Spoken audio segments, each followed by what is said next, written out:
All right, hello everyone, and now welcome to game number 1 in a series. Actually, this is technically not a series. This is game 1 in a set between Life and Sock.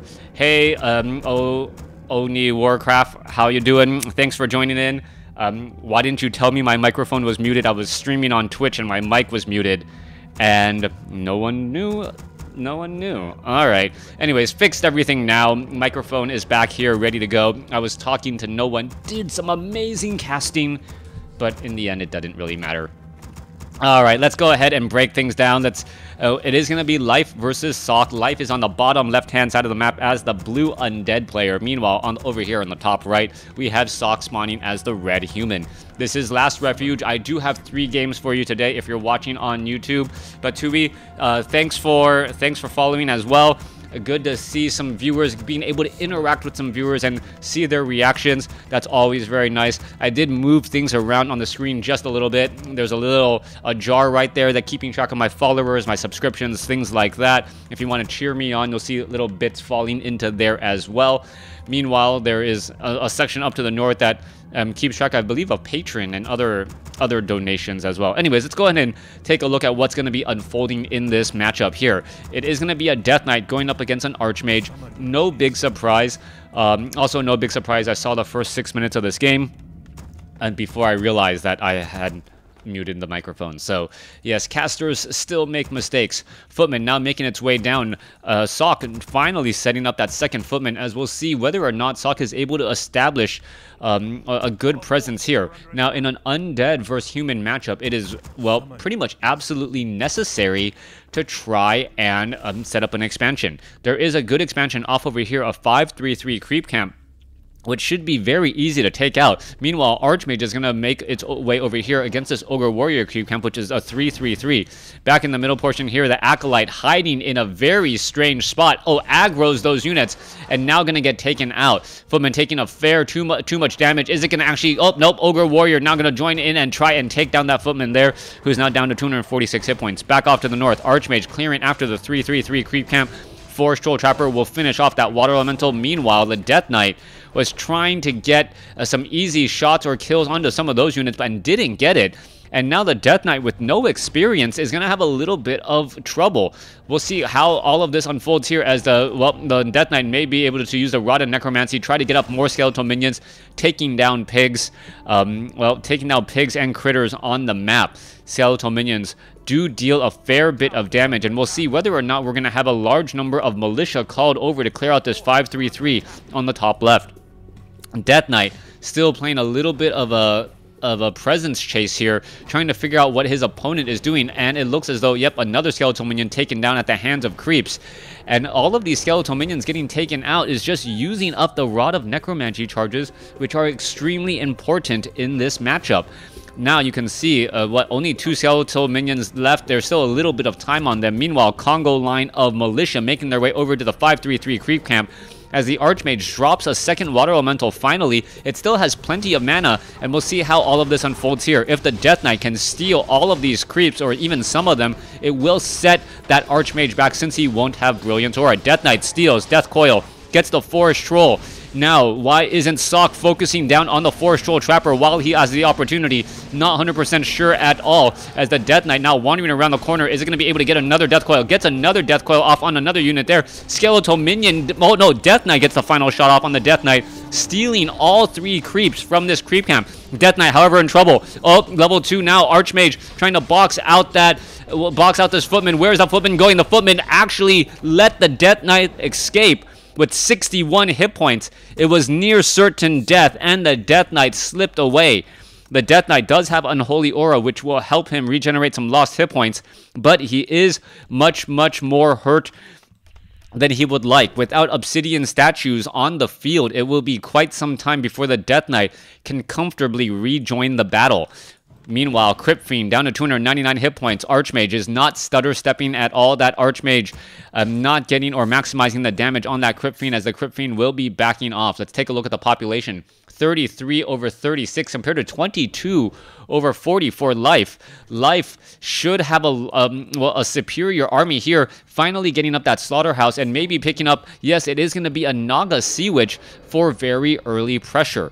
Naga Sea Witch, extremely important here. Those cold arrows making it very difficult to try and engage. As you can take a look, low hit point footman. All right, is that Naga Sea Witch going to get slipped around? Oh, another unit surround. Broken free once more as the Naga Sea Witch does not have boots of speed, able to slither back. Death Knight now makes a play, going after the Arcane Tower here, using the Rod of Necromancy to try and clear out this Arcane Tower. It looks as though it will get stopped as the Death Knight now down to 42 hit points, able to escape back down to the south. Sock sitting at a 36 supply compared to Life is 27. Naga Sea Witch trying to get some damage onto those footmen, trying to back off again, as we still see a very low hit point Death Knight who can't freely engage in those front lines. Alright, skeletal minions, however, going after some of those poor peasants. May actually be able to get a footman there. No footman, down to 48 hit points. It looks like it will be able to escape. Cold arrows, Death Knight, Death Coil, long distance, airmail, death. As the Naga Sea Witch and the Crypt Fiend now once again backing off. 24 supply compared to 36. We should be looking at more Crypt Fiends and an Obsidian statue being trained, as we are going to Black Citadel already. Alright, Death Knight still in trouble, down to 120 hit points. Still has not fully recovered, as it looks as though Sock should use this opportunity to try and creep out some creep camps, get level 3, while the Death Knight is unable to really engage easily. However, the Naga Sea Witch able to do a lot more poking damage than previously imagined, as the Archmage with Brilliance Aura doesn't have enough mana to drop a Water Elemental yet. There goes another Water Elemental. Units are going to be backing off. Obsidian Statue, I believe, now on its way to heal the rest of the party, and once that Obsidian Statue is out, all of these units are just that much more difficult to take out. 33 supply compared to 38. Sock does have a significant advantage in overall supply, but his army is smaller since he has this expansion, and some of that food is lost there. Back across, Archmage going after the Obsidian Statue, trying to put pressure on it. That is the weakest link, and we finally see a decent surround by Sock. Okay, Footman now was quickly focused down. Are we going to see that Archmage try and focus down that Obsidian Statue? No, we are not, as the Archmage now takes far too much damage. Boots of Speed, extremely helpful. Death Knight now trying to join back in on the fight. You can see the Footmen do have Defend, which makes them very, very slow at trying to, well, catch up after this faster moving army that with that unholy aura. All right, skeletal minions now going after the Footmen. Footmen now dead, taken down. However, creeps are aggroed in the backfield. Ensnare onto the Crypt Fiends. Skeletal minions getting taken down. It looks as though one more Footman will get taken out there. No, doesn't get taken down. 5 hit points. Ends up surviving as Sock, well, getting a lot of lucky breaks from his opponent. It looks like Life is just simply not following up and doing the due diligence needed, the small things that have a big impact in the game. Alright, Obsidian Statues. There are currently 2 of them out onto the field. A third one back at home is being repaired. Are we getting even more and more Obsidian Statues? No, Destroyer form now, as the Obsidian Statue now makes its way out. Death Knight sitting at level 3, Naga Sea Witch sitting at level 2. We are getting additional towers and a blacksmith, and that is being sped built as quickly as possible, as we are already at keep with the Mountain King underway. Back across over here, Naga Sea Witch, Death Knight still wandering around. Will they be able to put the necessary pressure onto all of these units? That is the question. Archmage picking up a Goblin Zeppelin now. A little bit of a break in the action. No one really doing that much damage or engaging against each other. All of these Obsidian Statues should perhaps be trying to pull back here, as you can see that there is a guard tower under construction. The Crypt Fiends trying to finish it off, trying to deal the necessary damage, but not going to be able to do it. We do have the, well, I believe Destroyer form is going to be completed now, and we should see these Destroyers one at a time going into the air, absorbing mana, and we might see perhaps 2 or even 3 Destroyers ready to go. All right, are we going to see more Destroyers ready to go? 1 Destroyer up in the air, 2 Destroyers now up in the air, going after these towers. All right, damage is starting to add back up. Is there enough mana on the Destroyers? I don't believe so. Death Coil saving 1 Destroyer as the Death Knight, well, it tries to lead an escape away. All right, damage. 1 Footman now taken down. Mountain King does have enough mana for a Stormbolt. Lands it on the Death Knight. Death Knight with the Orb of Corruption should be able to do a lot. Death Coil saves another Destroyer, as the Footmen are just all getting cleaned up right now. The cold arrows definitely doing their job as a third destroyer takes to the skies.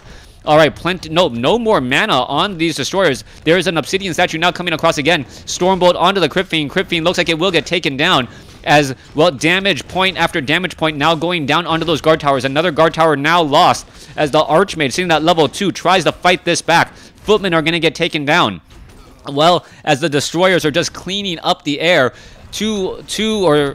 three destroyers now left. It looks as though this guard tower will get taken out. Are we going to get a death coil? Yes, onto that low hit point destroyer, down to 237, as that last guard tower is the last thing remaining, and some archmages. Well, archmage fireballs are trying to finish things off. All right, Death Knight going to be able to finish off all of these peasants here. Crypt Fiend taking a lot of damage. Death Knight does have plenty of mana with the death coil off of getting mana off of that precious potion of greater mana, as the destroyer is just going to town after all of these lower hit point units. All right, another peasant going to get taken out. There it goes, but the flying machines are ready to engage. 3 flying machines, 4 flying machines. However, a gargoyle getting ensnared down by the forest troll trapper of a little bit of an unlucky break.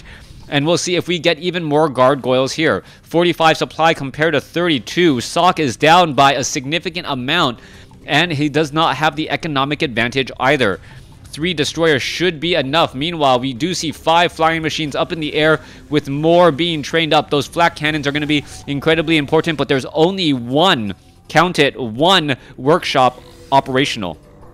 Archmage at 2, Mountain King at 1 with Boots of Speed. This is not going to go out this is not going to go out well for the human player, especially as the Death Knight is getting in even more experience on that Naga Sea Witch and that Death Knight here.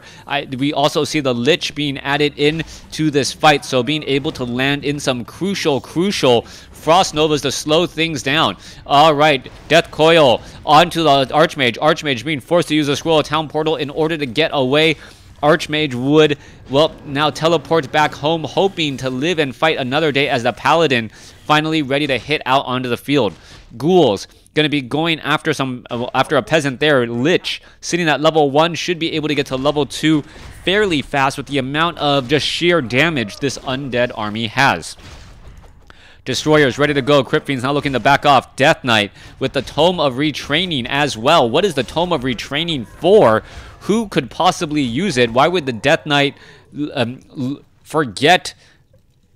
No, that's not Tome of Retraining. That's Book of the Dead. All right, that actually makes much more sense, as the Lich now is ready to roll on out. Obsidian statues, 2 of them in play. Meanwhile, destroyers up in the air, ready to go. A 3rd destroyer now coming along from the backside as well. Gloves of Haste, Orb of Corruption is on that Lich. Gloves of Haste should be transferred to the Lich as well, as I believe Life is just happy with the way things are. He knows that he has a superior army, and he's going to time his attack just so that he, well, is able to do a lot more damage than you would expect. In comes the fight here. Destroyers, where are they?